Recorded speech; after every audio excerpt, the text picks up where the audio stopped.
Ce que j'aime dans cette expo, c'est qu'on n'est pas assailli par le trop. On nous propose 5 œuvres, ni plus ni moins, et chacune à sa manière. Je trouve qu'elle se complète très bien.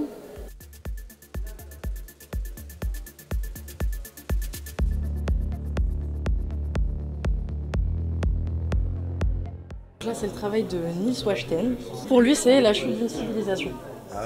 Où chaque feuille représente un homme et tout ce qu'on peut voir dans chaque feuille représente les infinies possibilités de voir le monde qui est en capacité potentiellement d'éviter cette chute dans le néant. Ensuite, suivez-moi, on va continuer avec l'œuvre de Raphaël Duchange. Raphaël, c'est une artiste qui travaille avec beaucoup de matériaux particuliers, qu'elle désigne elle-même de matériaux ingrats, donc comme les miroirs, la couverture de survie notamment. C'est une contemplation et une observation de la nature qu'elle fait. Donc là, par exemple, c'est une scène où il y a un serpent qui est en train de déguster comme un pistil. Et donc cette scène l'a beaucoup inspirée. Elle a essayé de la retranscrire avec les éléments comme les graviers, etc.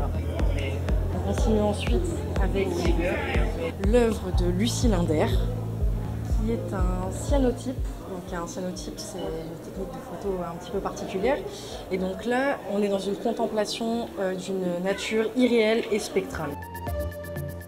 On continue avec l'œuvre de Kin Han. C'est une œuvre qui est inspirée des couchers de soleil, donc qu'elle a pu observer lorsqu'elle est restée bloquée pendant le confinement en Corse. Et puis là, elle met en avant la force, la vitalité et l'énergie du soleil qu'elle nous invite à partager.